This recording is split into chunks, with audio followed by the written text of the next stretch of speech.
Okay, so this is our Simondon study group. We're continuing our reading of Volume 2 of Individuation, and we're on the text, the complementary note on the notion of the individual. Sorry, is that even the right title? Something like that. Anyway, we're on the chapter Individuation and Invention, and we're starting at section 4 on page 426 of the translation. So last time we looked at these two attitudes or two relations between human beings and technical objects and machines in particular, these sort of two complementary attitudes or ways of approaching the machine that are both errors or not very good ways of approaching. Uh, so the one is to sort of subordinate the machine to human desires and treat the machine basically like a slave. And so he talks about as examples of this attitude. He talks about um, demolition derbies where you just sort of treat the machine as an object to be destroyed for your enjoyment. And he just talks in general about uses of machines for to satisfy human desires for consumption purposes. In And we can compare this also with the other book on the mode of existence of technical objects, where he talks about um, how cars have this tendency towards adding new sort of mechanisms that you can think of, like power windows and sort of like adding electronics to a car. And he thinks of this as being sort of detrimental to the actual functioning of the car as a car, but it sort of adds a veneer of luxury or something to the car as an object of consumption. Um, and so this attitude towards the machine, he thinks, is one that doesn't allow you to really grasp the machine for what it is. It's a sort of propaganda or marketing version of a machine rather than the machine itself that is given to you in this attitude. And then the other one, the opposite attitude, is one where the human being is subordinated to the machine. And so this is more talking about like an industrial setting, a factory or something along those lines, where you have the worker has to operate a machine, and their uh, their performance is sort of tied to machine type metrics. So, like um, your efficiency is measured by the number of uh, widgets that you produce in an hour, whatever the factory is producing. In the same way as a machine's productivity is measured, so like the human being is measured by a machine standard effectively. And then if it's possible to buy a new machine that replaces the worker, then and produces at least as many widgets or produces widgets for cheaper than the human does, then that replacement will be carried out, and so um, there's a sort of subordination to the of the human being to the machine in that setting. And then he also talks about, or another example of this attitude is a sort of formulaic communication, where instead of formulating a message, a sort of unique message to express something to the person you're communicating with, you select from a predefined set of messages. So he's thinking of like telegrams or something along those lines, where you have sort of a stock set of formulas that you can choose from, and so you just need to select, formula number 7, and then fill in your name, and then they just send off the message, and it's already sort of pre-formulated. And the more sort of contemporary example that I talked about last time was in certain email systems like Gmail does this, and I think Outlook too. You if you receive an email, it gives you like pre-filled replies. Like it sort of figures out what you might want to say in response to an email that you receive. And so for Simondon, this type of sort of pre-formulated communication or stock formula communication, it has this risk of excluding someone who doesn't sort of fit into a pre-made template, or anyone who is not typical in whatever way is sort of excluded from the possibility of communicating properly. So it sort of forces everyone into uh, a certain number of molds or patterns, and then anyone who doesn't fit that mold is sort of stuck with trying to find one formula that is maybe close enough to what they want to express. And so these are two sort of opposite attitudes to the machine, or two different uh, expressions of the relationship between a human being and a machine. That And neither one is a sort of what he calls a noble relation between the human being and the machine. And so this noble relation between a human being and a machine is one in which both the human being and the machine are uh, capable of being fully realized in that relationship.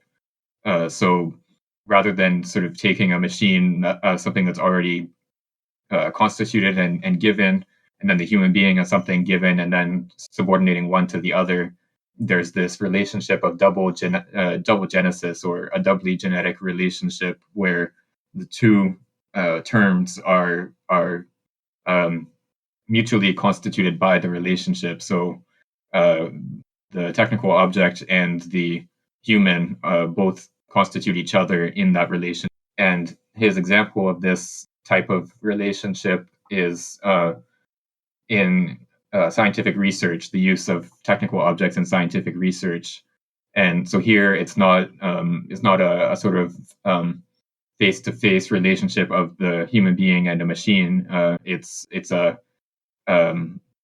it's a relationship between a human being and some aspect of nature, some hidden aspect of nature, by means of a machine. So the machine sort of stands in the middle of the diagram, if you want to sort of draw this out, rather than being opposed to the human being.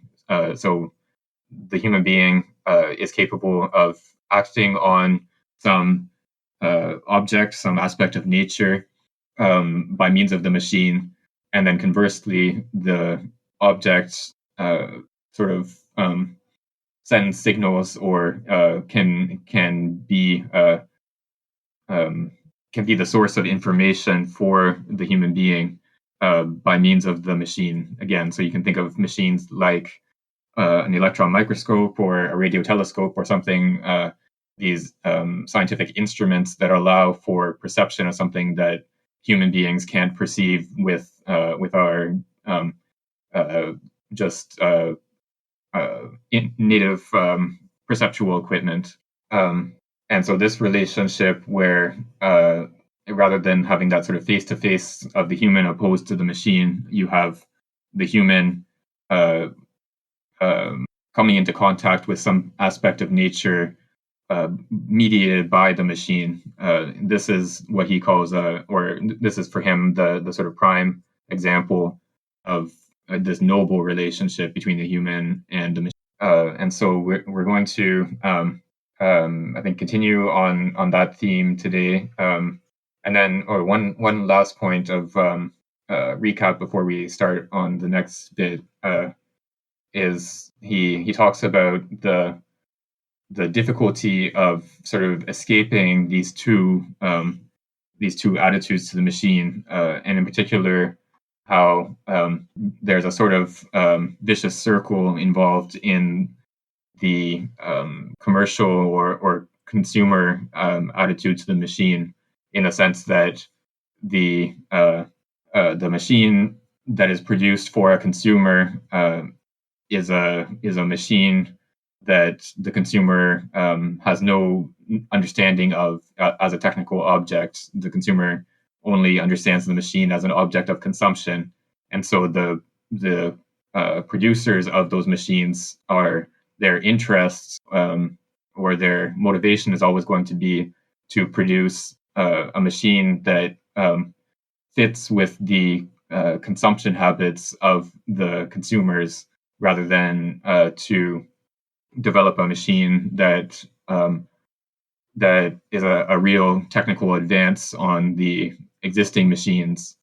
And so the the producers of machines will use commercial propaganda or marketing to try to sell their machines to the consumers, and they'll appeal to the consumption habits of those consumers, and then the consumers um, have only the only machines that they have available to them are the ones that are designed for those consumption habits. So there's this sort of vicious circle where each side, both the producers and the consumers, are sort of locked into this model of the machine as an object of consumption. And it's he doesn't really give us, I think, a very fleshed out explanation of how to break out of this cycle. But he's what he's calling for here, and similarly in on the mode of existence of technical objects, is the development of a technical culture. So a cultivation of an understanding of technical objects as such and not as objects of consumption. And he seems to think that this technical culture would allow for people to sort of break out of that vicious circle. Um, and I think that's maybe a bit questionable whether that's sufficient, but that's his sort of solution to this vicious circle is the development of a technical culture. Okay, so let's begin with the next section. So I'll read the first page or so. So again, we're starting from page 426 at section 4. Allegmatic nature of the individuated technical object. An attitude that would consist in considering that the machine can be grasped and known veritably as a crystallized human activity would overlook the very nature of this attitude would conflate the machine with a work of art. The identification of the machine with man or man with the machine cannot take place unless relation is exhausted in the link between man and machine. But if relation is really in three terms, the mediating term remains distinct from the extreme term. The absence of the object term is what creates the possibility for the domination of man over the true essence of the machine is to establish this communication. Then the machine must be defined in terms of information and not according to a practical use in order to be able to analyze it. Indeed, identical types of machines can be employed in extremely different industries and for extremely different practical. Every technology that would begin with a principle of classification originating with industries or professions would end up in a certain failure in the attempt to seek to constitute a true technological culture. The machine does not allow itself to be known through its incorporation into a professional community. The technical being can only be defined in terms of information and the transformation of different types of energy, or i.e., on the one hand, as a vehicle of an action that goes from man to the universe, and on the other hand, as a vehicle of information that goes from the universe to cultural technology becomes a mixture of energetics and information. Cybernetics, which is a theory mainly inspired by considerations based on the functioning, would be one of the foundations of technology if it did not initially privilege a mixture of action and information called feedback, or action and return, recurrent causality. A machine can indeed exist without contributing any relation between the chain of causality conveying the information and the chain of causality conveying between the chain of causality conveying the action and the chain of causality. When the machine provides such a link, it contains an automatism. But there are machines that are not automatons and that are, at the very least, do not convey automatisms except through secondary or temporary and occasional functions. For example, those that guarantee security, servo mechanisms. The notion of reaction, which is already a synthetic notion, is extremely useful but is not an original. It only takes on its meaning in a more general theory of transformations, which can be called general allegmatic. The machine is an allegmatic being. However, a pragmatistic theory that is preoccupied with action sees nothing in the machine but the motor role directed by man and acting on the recurrence of information through which the machine brings forth messages from the world to the individual is naturally and functionally considered subordinate to the motor role. Nevertheless, feedback does not account for the informative role of every machine, in the sense that information can be anterior to the action of the individual. There's no necessary anteriority of this action over information. By considering information as the signal of the discrepancy between the result of action and the goal of action, cybernetics runs the risk of underestimating the role of direct information, which is not inserted in the recurrence of feedback and does not require an active initiative of the individual. Unlike recurrent information, this direct information does not include a reference to the action of the subject and therefore is not evaluated as a mark of failure or success. When feedback information arrives, it is inserted as a form into this ground of non-recurrent information,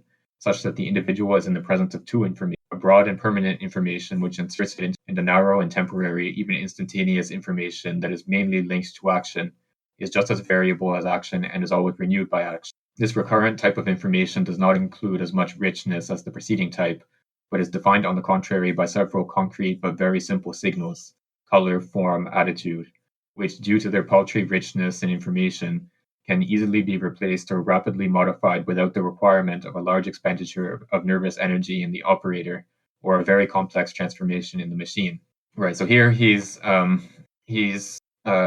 sort of introducing his notion of allegmatics, which would be the general science of transformations of structure into structure into information and information into structure, if I remember his definition correctly.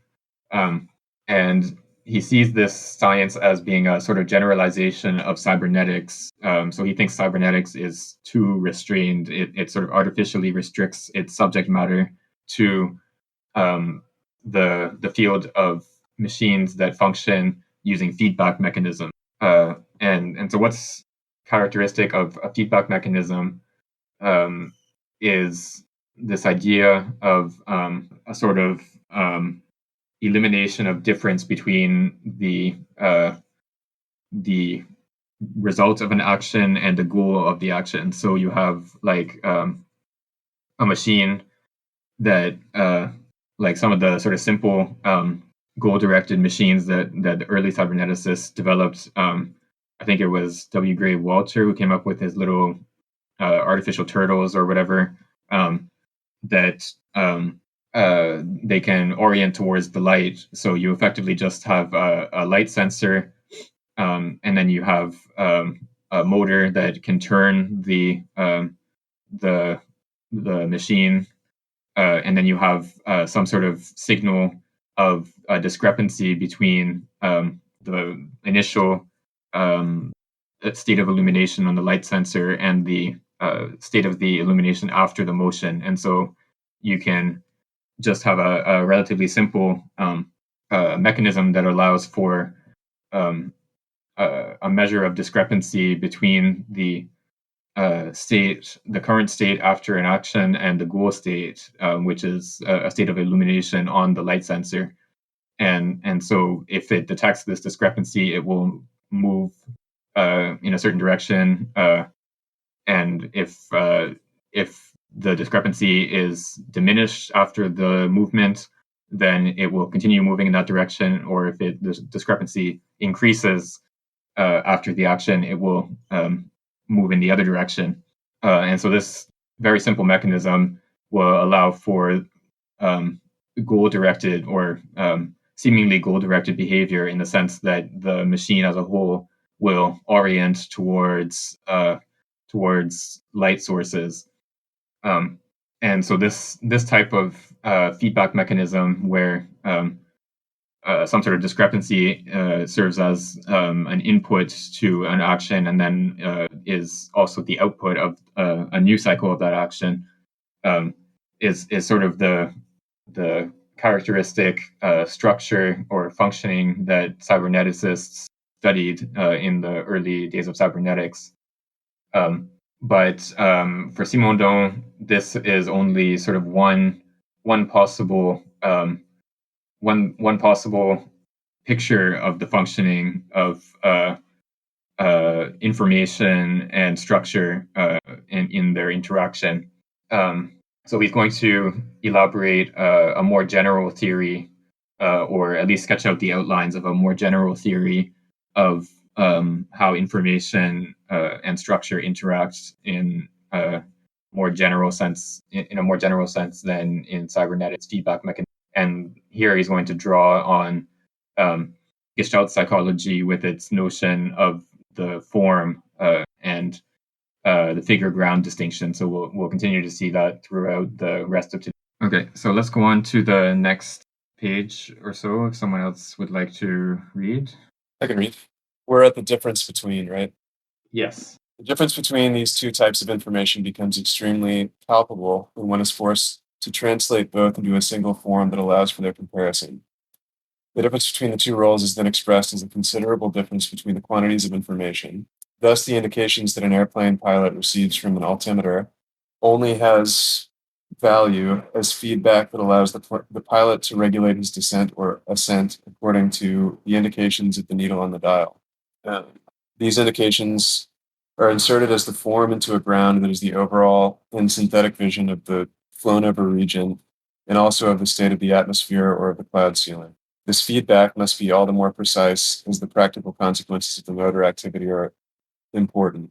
For example, the simple altimeter of high altitudes cannot serve to evaluate the distance of the airplane relative to the runway at the moment of landing.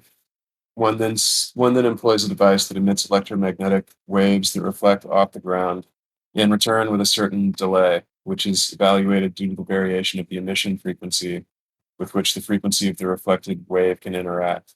The signal is constituted by this interaction. In this first case, whatever the technical system employed may be, the principle is always the same: to grasp a variable parameter according to the results of the individual's action and to return to the subject the signal that indicates the result of this action with respect to a term of fixed reference that is part of this goal.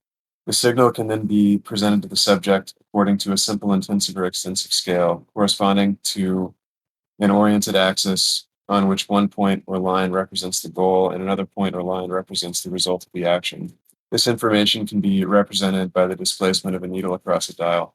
Conversely, if it is a question of transmitting information relative to the ground and not to the form, no procedure of information capable of inscription on a bipolar linear scale can succeed. The simultaneity of a multiplicity is necessary, and the individual is the center that integrates this multiplicity. All the procedures head toward the necessity to decompose the totality into simple elements transmitted in isolation. Whether this isolation of the singularity is realized by a multitude of simultaneous and independent transmissions, as in the first television apparatuses, or by the distribution in a cycle that guarantees a synchronism at the beginning, since each element has its own instant in the cycle, supposing that information is invariable during the cycle. As in this case, it is not the machine that plays the role of integrator, but the subject. The necessity of bringing to the subject various grounds and not forms translates into a requirement for an enormous quantity of information to be conveyed.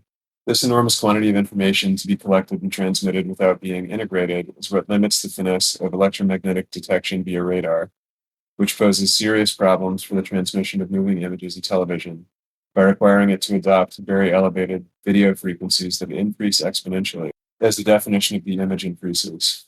The quantity of information necessary for transmission can only be reduced due to a coding of the world to be perceived, a coding known to the subject, coding that corresponds to a recourse to a perception of forms on a ground that is already known and no longer needs to be transmitted.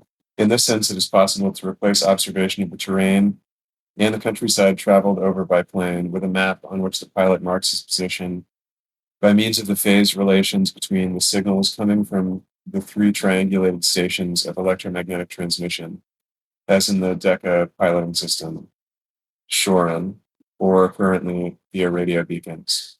Here, the pilot carries with him an analog of the flown over countryside, the map, and due to a formalization of the world known and adopted by way of convention, construction of three emitters, and the apparatus of synchronization that links them together, the pilot realizes on the map a much simpler integration, since he operates on elements that are already abstract. Here, there are two concentric integrations: an initial fundamental integration of the map of the world, due to which the map can have a signification, and a second integration of received signals to the map that has been brought on board, which is simpler because the information is already selected by the passage from the concrete world to the map and from the multiple visual signals to the 3 Hertzian waves in a phase rapport.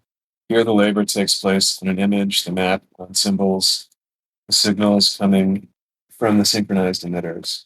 This is imbued with value due to a double localization, one through which the map is recognized as an image of a certain region by the pilot, and the other through which the pylons of the 3 synchronized emitters have been constructed via a certain spot of geographical territory, and not some other spot. The sources of symbols are localized in the image, and this image establishes a coherence without which piloting would be impossible. Right. So here we have the contrast between these two different modes of transmitting information or of representing information. So the simpler one is where you just have a feedback mechanism, and so the altimeter on an airplane is an easy example of this, where there's a dial that shows how far you are from the ground, um, and the pilot can increase or decrease the altitude, and then look at the altimeter and see the results of the action. And so, if you're operating a maneuver like landing or something, um, you look at the altimeter and you act in such a way that the altimeter continues to show a decrease in altitude until you are close enough to the runway that you have to switch to another system, because the altimeter has a limited accuracy. And so this other system, again, in the example of an airplane, he talks about the use of this. He doesn't use the word radar here, but I'm pretty sure that's what he's talking about, when the emission of a electromagnetic wave that reflects off the surface, and the device measures the variation in the frequency based on the reflection of different surfaces, and so is able to calculate the distance from the surface. Um, but again, that radar system is effectively just a feedback mechanism. It's just a feedback mechanism that has a greater accuracy than the altimeter. But then the other mode of information has to do not with the figure or the form, but with the ground. So if you want to transmit not just one signal that operates as the signal for a feedback mechanism, but if you want to transmit like a whole scene or something more structured, then you have to transmit a much higher quantity of information. And so the example that he uses here is a television set. So if you want to transmit a moving image, or like, I don't know, a picture of a bicycle, someone riding a bicycle, for example. If you want to transmit a video of this motion, you have to transmit a signal that captures both the foreground and the background many times per second, in order to uh, give the appearance on the in the human observer of motion. And Right, so this type of transmission, this type of information, operates a certain requires the human observer to operate a kind of integration of information. So, like on a television, the older style television, it had a sort of scanning of the image. So it instead of transmitting the whole image across the whole screen every cycle, it would instead scan from the top to the bottom multiple times per second, and sort of update the each line on the screen multiple times per second. Um, and it's only the human observer who, looking at the television, will see the bicycle or whatever other object is shown on the screen. And really, in terms of the sort of purely technical transmission of information. There's no structure of a bicycle. It's only the human observer who sees the bicycle separated from the background and integrates the whole image into one perception. And then he talks about sort of ways of getting around the transmission of information, like the high quantity of information that has to be transmitted if you want to transmit both figure and ground. And so one way of getting around this is a sort of coding where you require the subject, the observer, to have a sort of frame of reference that is shared with the transmitter. And so, like in the case of the pilot, he talks about these systems where you have navigation by means of triangulation of the plane's location. So the pilot has to have a map, either like on paper or nowadays it would be in a computer. The pilot has a map on the plane, and then the signals that are received from the radio towers allow for the pilot to triangulate the position of the plane in relation to those towers, and then to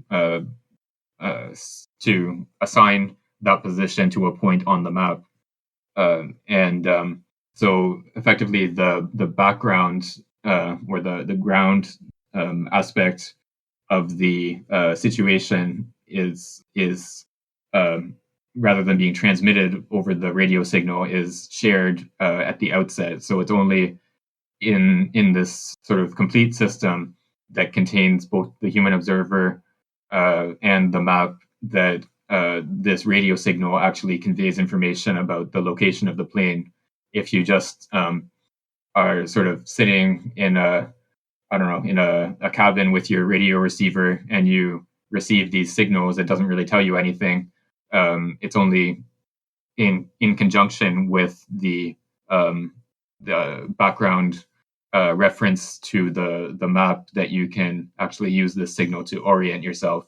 Right. So this is a more sort of sophisticated version of, or this is a more sophisticated form of transformation of information than a pure feedback mechanism, because it requires this background understanding and relationship between the position of the plane in the sky relative to the ground and the position of a dot on a map. You have to have a sort of grasp of the relationship between these two aspects of the situation in order to integrate the information coming from the radio tower.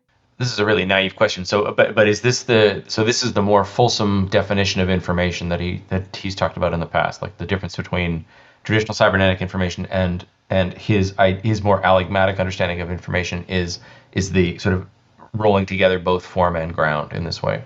I think in previous passages he's talked about a contrast between information in the sort of proper sense of the term, his sense of the term, and signals of information. And so he generally treats signals of information as the sort of quantitative measure of information from communication theory. And so here I think he's still talking about a certain signal of information.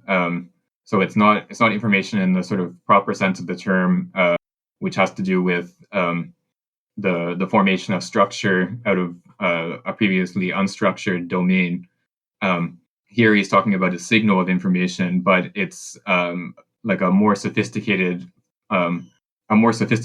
use of that information than cybernetics is capable of accounting for. So I think it's still a kind of signal of information, but it's that signal is always like he's talked about this in other passages where a signal of information is only ever effective at conveying an information if the receiver is capable of incorporating it into its functioning in some way. So it's still got because it's still relying on established conventions between sender and receiver is partly the answer. Yeah, so like even something simple like a telegram, you have to rely on Morse code to, or some other coding mechanism to, turn a train of electrical pulses into a message that has a meaning of some kind, um, uh, and likewise, like even just at the sort of basic technical level, the receiver of a telegraphic message has to be able to detect the difference between an on state and an off state. Like there has to be enough variation in the receiver to be able to um, receive the difference between an on state and an off state, and then you have to be able to distinguish between a short on state and a long on state. Um, and Right, so in general, the receiver has to have a certain structure and be capable of a certain functioning to be able to receive a signal of information. And here he's talking about the this more sophisticated reception of information, which has to do not just with the figure aspect, but with the ground aspect at the same time. And so it's still a signal of information, but it's just a more sophisticated use of it. That's great. Thanks. Yeah, and we'll see, I think, later in this reading about like what this difference entails, like what's the significance of this difference. But we can already see that if we think back to the previous discussion of some of the limitations of the machine in comparison to a human subject, the machine is capable of operating by a feedback mechanism and eliminating a discrepancy or reducing a discrepancy progressively through cycles of action. But what a machine, for Simondon, what a machine is not capable of doing is having this figure-ground relationship and integrating the information across multiple domains and creating this sort of integrated perception. And I think it's an interesting question to what extent this is still true today. Of course, we have much more sophisticated machines now than in 1958 or whenever he was writing this. But I think there's, to some extent at least, there's still a sense in which those more sophisticated machines work through transmission of simple signals, and there's still a reliance on a human subject as the integrator of the information. So, like you can think of, sorry, I was going to talk about airplanes again, because in airplanes, most of the flying is actually done automatically these days. Like it's the autopilot that does most of the flying. But they still use like the human, it still has to be involved in the takeoff and landing portions of the flight. And I'm not sure to what extent that's due to technical limitations or like legal and insurance reasons and things like that. I don't know what the sort of mix is with that situation, but the idea, we're still a long way away from having like a purely automated plane where you wouldn't even have a pilot on board. And I think the idea is that the autopilot is capable of handling situations that are routine or that are similar to other situations that it was trained on, for example. But then if there's a new situation or like, I don't know, one of the engines fails or something unforeseen happens, in that situation, the human subject has the capacity to integrate the new information about, the failed engine or the atmospheric conditions or whatever new information arrives. The human subject can integrate that information and come up with a way of safely landing the plane, for example. And in general, this is not something that even advanced computer systems that we have on planes today are capable of doing. They might have sort of preset repertoires of what to do if one engine fails or something, but there's always going to be situations that they're not set for, that they haven't prepared for. And so it's that more sophisticated incorporation and integration of information from multiple channels, and being able to integrate that information into a sort of picture with a figure and ground distinction in it. That's the capacity that for Simondon characterizes the human subject as opposed to okay, so let's go on from page 430, the presence of the world, if someone else would like to read. Yeah, I can go. The presence of the world is therefore never eliminated by the utilization of the machine, but the relation to the world can be fractioned and mediated by several stages of symbolization, each of which corresponds to a technical construction. These stages distribute valid points of reference across the world according to a perception mediated by the machine. This perception is not much more automatic than direct perception via the sensory organs, but it corresponds to an integration through stages and is specialized to a certain extent according to each type of activity. But the concrete, even if it is fractioned, remains the concrete. The relation of the ground and the form is inalienable.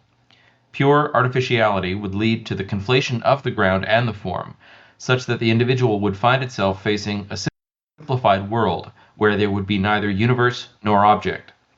The perception of the individual, totally integrated into the community, is to some extent an abstract simulated perception. Instead of extracting the object from the world, it cuts up the world according to categories that correspond to the classifications of the community, and it establishes bonds of affective participation between beings according to these communal categories.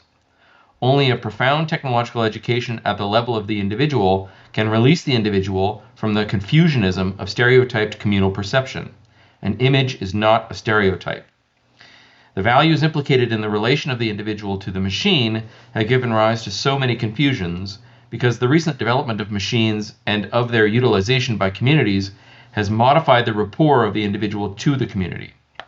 This relation, which used to be direct, now passes through the machine, and mechanism is somewhat linked to communitarianism. The notion of labor is no longer a directly communal value, since the passage from human effort through a mechanical organization affects the work of a coefficient relative to this labor. Productivity. A morality of productivity is about to take shape that will be a new type of communal morality. Individual effort is not intrinsically imbued with value. It also must be rendered effective by way of an extrinsic grace that is embodied in the notion of productivity. This notion has a certain invasive power and is widely deployed beyond commercial or industrial operations. It affects every educational system, every effort, and every labor. A certain communal resurgence of pragmatism confers on ethics a new type of heteronomy concealed under the guises of a desire for rationality or concrete preoccupations. When an idea or an act are rejected because they are judged inefficient and lacking in productivity, this is because they actually represent a creative individual initiative, and because the community rises up with perpetual misogyniest instinct against everything that is singular. Misogynism targets the new, but above all, it targets what is singular and therefore individual in what the new presents. The new, insofar as it is collective, has citizenship in the form of the mode. It is even found to be in productivity is the imprint of collective subjectivity and manifests the grace that the community affords or refuses individual creation.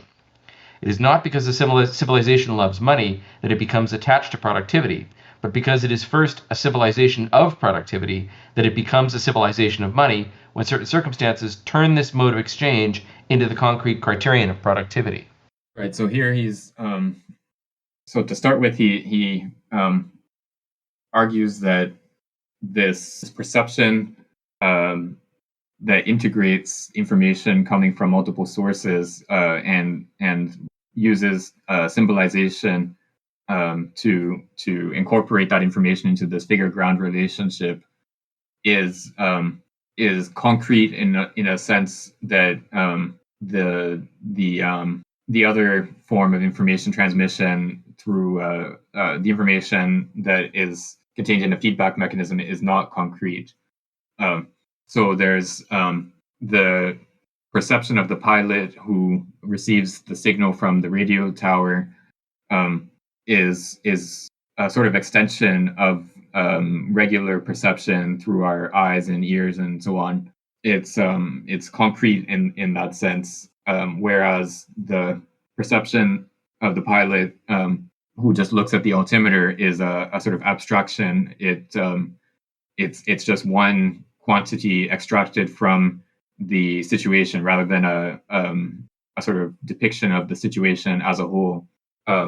And he argues that this type of abstraction or artificiality is particular to or is characteristic of a community in the sense that he uses the term here in contrast with a society. So a community, again, is the sort of closed collective that integrates each member of that community as a someone who is assigned a particular role, and whereas a society is an open collective that has this openness to the world and to transformation. And so a community has this artificiality to it, or something that would have, if you could sort of picture a situation in which the subject had only this artificial perception of the world, only received feedback signals, then it would be a sort of a pure community being of that subject. So they would only ever interact with the world by means of feedback signals that have a sort of preset correspondence to particular actions.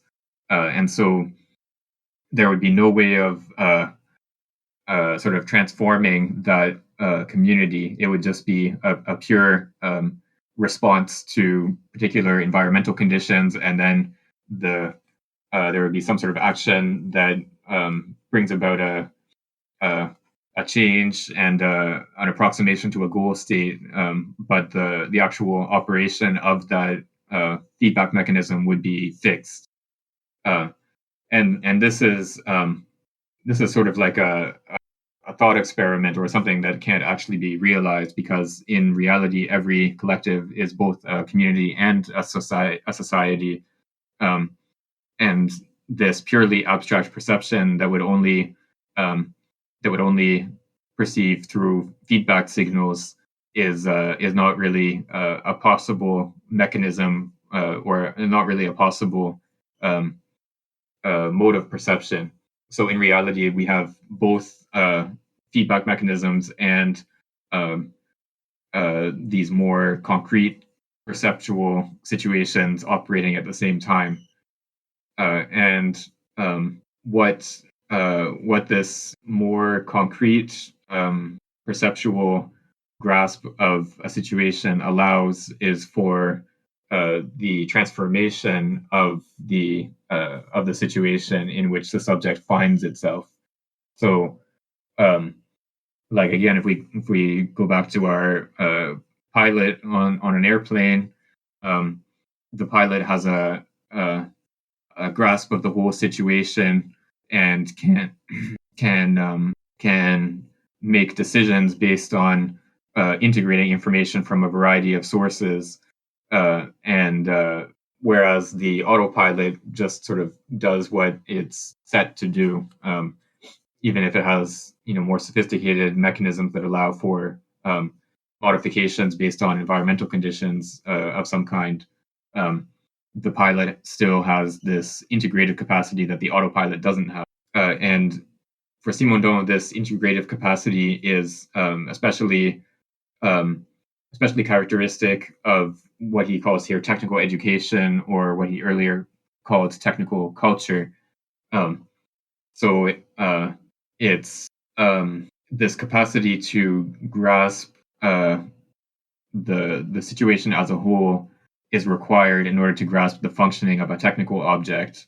So whereas the purely consumer attitude to a technical object just incorporates that technical object into a category that is already predefined by that community, um, whether it's like the category of a luxury car, for example.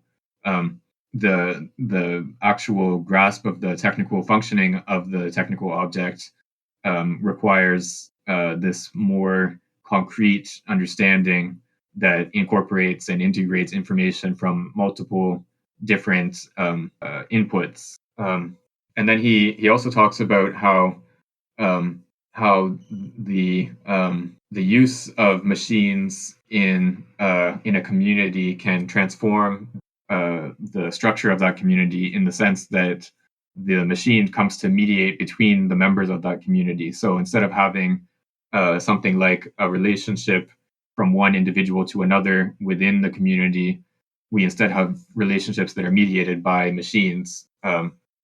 Like we can even think of our reading group now as a relationship that is mediated by various technical systems. Um, and what this, or one of the effects of this type of mediation, is that there's this production, or this generation of this value of productivity that wasn't necessarily there before, where the individual is sort of meant um, to to work in such a way that that there's a sort of external validation for that work, whereas in pre-industrial societies, you had work as having it sort of its own value.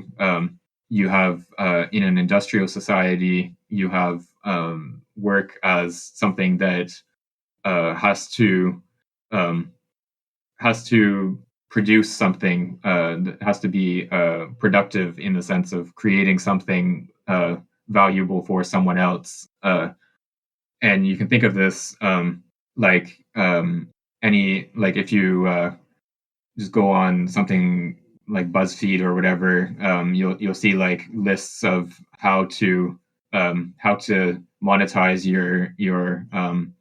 uh, your your hobbies or whatever, how to turn your hobbies into a side hustle.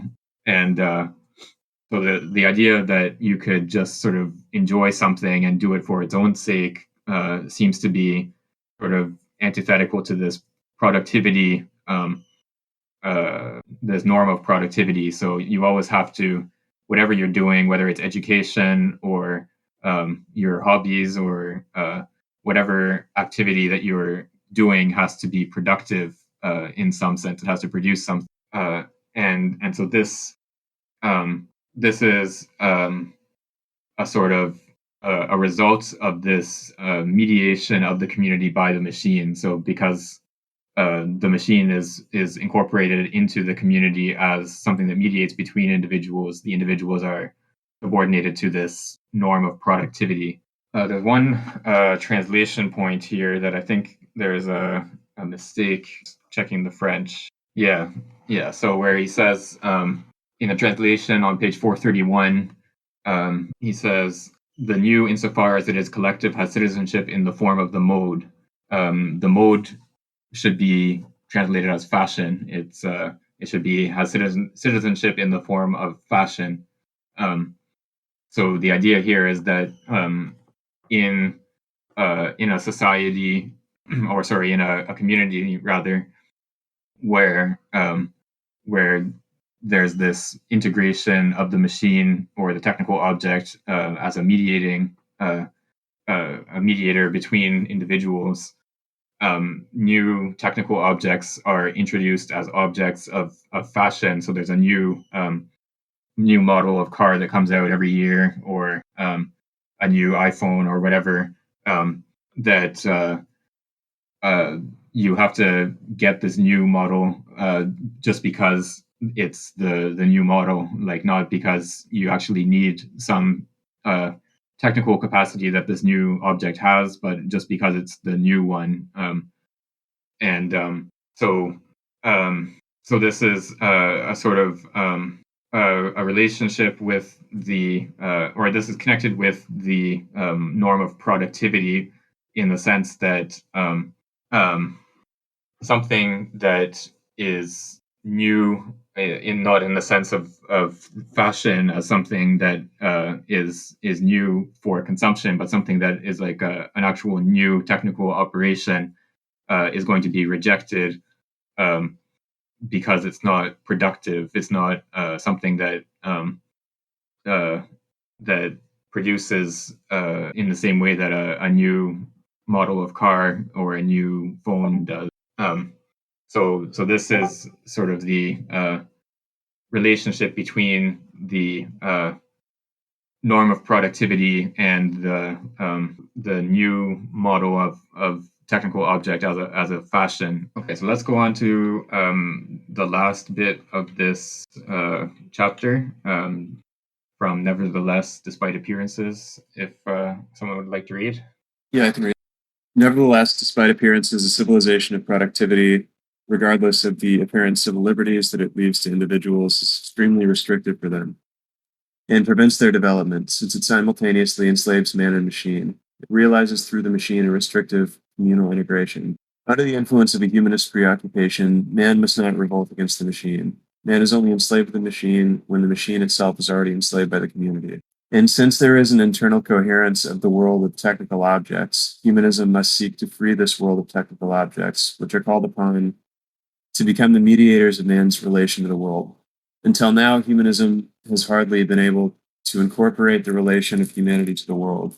This will that defines humanism, i.e., the will to give back to the human being everything that the various paths of alienation have deprived him of by decentering him, will remain powerless insofar as it will have not understood that the relation of man to the world and of the individual to the community passes through the machine. The old humanism remained abstract because it defined self-control only for the citizen and not for the slave. Modern humanism remains an abstract doctrine when it believes to save the human from all alienation by believing to struggle against the machine, which dehumanizes. It struggles against the community by believing to struggle against the machine, but it cannot manage any legitimate result because it accuses the machine of what the machine is not responsible for. By deploying itself in total mythology, this doctrine deprives itself of the strongest and most stable ally that will give humanism a dimension, signification, and opening that by deploying itself in total mythology, this doctrine deprives itself of the strongest and most stable ally that would give humanism a dimension, signification, and opening that no negative critique could ever offer it. According to the path of research presented here, it becomes possible to search for a sense of values other than in the limited interiority of the individual being, folded back onto himself in denial of the desires, tendencies, or instincts that invite him to express himself or act outside his limits, without thereby being doomed to nullify the individual facing the community, as the sociological discipline does. Between the community and the individual isolated in himself, there is the machine, and this machine is open to the world. It goes beyond communal reality to establish relation with nature. Right. So here he comes back again to these two opposite attitudes towards the machine that human beings can take up, and he's arguing that they are ultimately linked to each other. That he says man is only enslaved to the machine when the machine itself is already enslaved to the community. So this operation by which the machine comes to dominate over the human being is just a result of the domination of the community over the machine, and so these two attitudes are linked to each other, and rather than being sort of independent possible errors that you can fall into, and so this what he's calling for here is what he calls a humanism, and he talks about this more in on the mode of existence of technical objects, where he thinks that humanism has sort of fallen behind the times in terms of technical progress, that it sort of has recourse to classical sort of models for culture. Like, to be a cultivated person, you have to know Greek mythology and Roman architecture or whatever. You have to have this sort of you have to know you have to have this familiarity with classical civilization, but culture doesn't require this familiarity with our present day technical environment. And he thinks that a true humanism that would be sort of adequate to contemporary social concerns would have to be one that incorporates the technical object as something human, in the sense that the technical object is the result of an invention, of a creative process, and puts the human being in contact with some property or aspect of nature, and so a humanism that doesn't deal with the technical object, that sort of considers the technical object as something dehumanizing, is limited to just a sort of negative criticism of the existing society. So you can say that society is alienating or whatever. You can make criticisms of the social organization of our collective, but you are limited to that sort of critical action, as opposed to having the capacity to actually transform the social organization. And so for him, this humanism that incorporates the technical object is required to have a real capacity to act on the social arrangement in a way that would allow for a real transformation. And so that's what he's sort of calling for.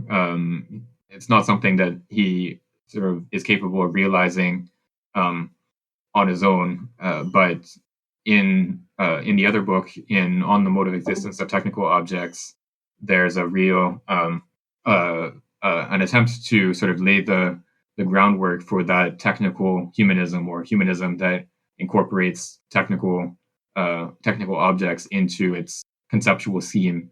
And so this text that we just finished here sort of ties together the two books. I think it's like, as we saw in the note right at the beginning, it was originally written as to be incorporated into the individuation book itself, and then for whatever reason at the last minute he decides to not incorporate it.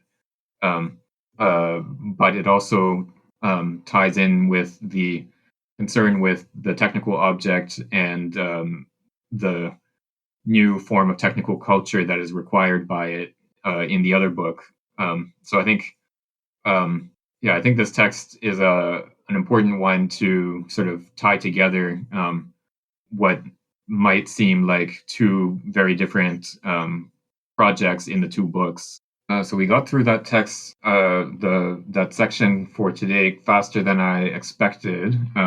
So we have some time. I don't know if we want to start reading the history of the notion of the individual, or if anyone has questions about the text that we just finished, or comments, we can talk about that one before moving on. What does everyone want to do? Yeah, sorry to maybe belabor this distinction between the altimeter and the map, but I'm not sure that I really follow what he's saying. I don't really understand how. I guess, is the difference between the altimeter and the map the fact that the map, because it isn't limited to just one signal from the environment, gives the pilot a greater sort of range of possible action for readjustment than the altimeter alone. So I think the contrast is not just between the altimeter and the map. It's between the altimeter on the one hand, and then the whole system, which consists of the map and the radio tower and the pilot who. Oh, okay. Yeah, so the pilot, it's this whole system that allows for the pilot to receive the signal from the radio tower and use the symbolism of the map and have this figure ground perception and incorporate all those sources of information together and depict the whole situation using a dot on the map or whatever sort of symbolic tool you want to use. So so this more sophisticated use of information is more sophisticated precisely because it has this background knowledge that allows for I don't want to use the word holistic, but a picture of the situation as a whole, as opposed to one signal. And the consequence of that is precisely what you mentioned, is this capacity to have a flexible orientation towards the environment in a way that is not present just from the feedback signal of the altimeter. So the pilot is capable of integrating the information from the radio tower and I don't know, deciding to change their flight path or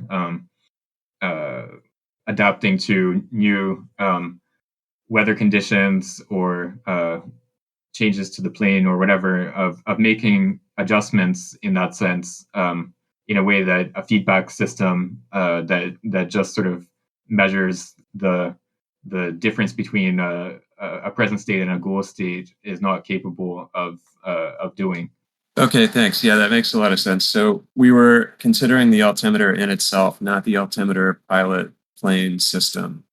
And so that's why the altimeter is being compared to the community. And we can see it in relation to the distinction between consciousness versus conscience that he made in an earlier section, where conscience would correspond to the whole pilot plane map system because it allows for this kind of reorientation. Yeah, I think that's right. So when he talks about consciousness versus conscience, he's talking about the sort of simple relationship to some sort of property of the environment, where so the consciousness side is that simple relationship to some sort of property of the environment, which is something that all living beings would share to some extent. So every living being has some sort of relationship to its environment, such that it either orients itself towards the light or runs away from the light, or it grows in the direction of gravity or away from the direction of gravity, or whatever. It has some desirable state or state that it seeks and some state that it avoids. And so this is just a sort of property of a living being and a basic property that any living being has. But the capacity for that sort of flexible readjustment of that orientation to the environment is something that only living beings that are have this more sophisticated use of information are capable of, and so they can not just orient towards their environment in various ways, but they can restructure their orientation to the environment, so they can decide to like, it's as if a plant could decide to grow away from the light instead of growing towards it, or something like that, if that opportunity arose. And so it's that capacity to restructure the already given set of orientations to the environment that is characteristic of conscience in Simondon's sense. Thank you. That makes a lot more sense now.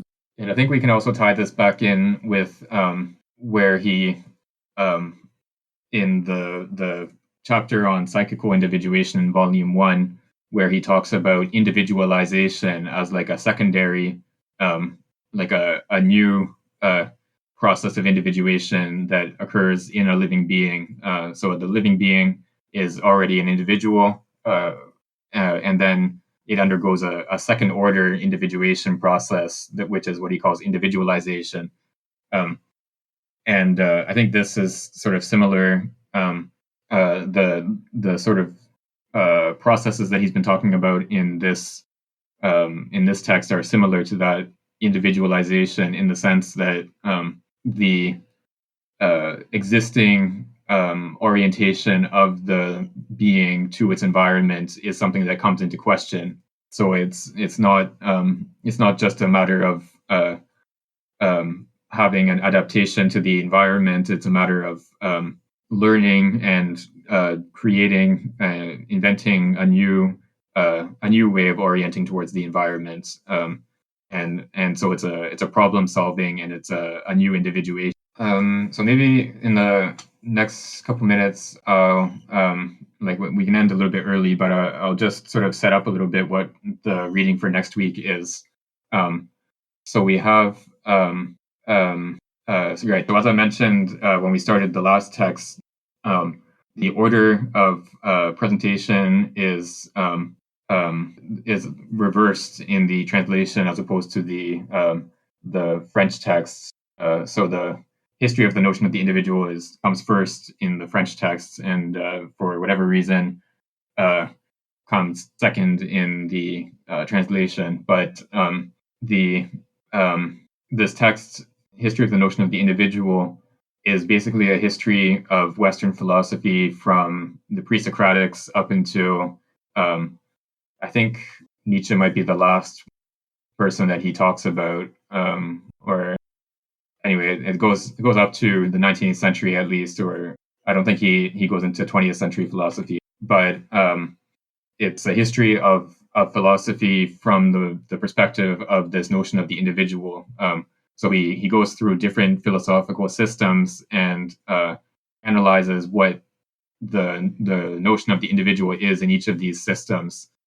So he starts with the pre-Socratics, and then an interesting bit about this text is that he has a separate section on Socrates as opposed to Plato, where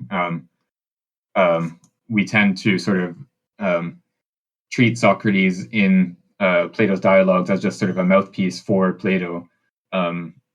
But here he tries to give a sense of Socrates as an individual. So, like, what is sort of peculiar about Socrates is that he precisely has this individual sort of relation to concepts like justice or piety or whatever that the rest of the Athenian community just sort of accepts as givens. He wants to investigate for himself what is justice or what is piety, and a lot of the dialogues where some of these concepts are discussed are what are called aporetic dialogues, where they end in an aporia. They don't result in a theory of justice or of whatever concept they're discussing. They sort of propose theories throughout the dialogue, and then they realize that those theories have problems that are unsolvable, and the dialogue ends with just this resolution, or this the end of the dialogue is just the realization that they don't have an adequate understanding of this concept. And then there are other dialogues where there is a developed theory, and like the Timaeus maybe is like a good example of this, where they talk about the creation of the world, the way that the demiurge created the world using these various mathematical principles, and some of these dialogues are only really dialogues by like in the sort of barest sense of the term, because it just it's just one person sort of giving their account, and the other person says yes, I agree, or whatever, like every few lines. Uh, so there's a significant difference in the form of some of these dialogues in terms of the ones that are real dialogues where people sort of that involve real people and some sort of real encounter of their different positions, and then other dialogues that are much more sort of that are only dialogues by form and are much more sort of dogmatic in the sense that they present a doctrine as opposed to a real confrontation of positions. So yeah, that's just one sort of interesting bit of the text that we're going to read for next time. This attempt to really understand Socrates as a sort of figure, as opposed to just a mouthpiece for Plato. And then another bit that we won't get to for quite a while, but later in the text, there's a very long discussion of Rousseau. Not sure exactly why Simondon thinks that Rousseau is so important, but one bit is that he is a sort of is one of the first people to really write an autobiography in the sort of modern sense of the term, and like there are very long there are several different texts that he wrote that are autobiographical, and quite long and very detailed, and so this sort of ambition of like writing your whole life and like including some pretty some not very flattering incidents. This sort of idea of like depicting yourself as you really are is a sort of new idea that with Rousseau. And so yeah, Um, I wanted to ask a question. Hi. yeah, sure, go ahead. I saw in a few places online people who reject the idea of dialectics.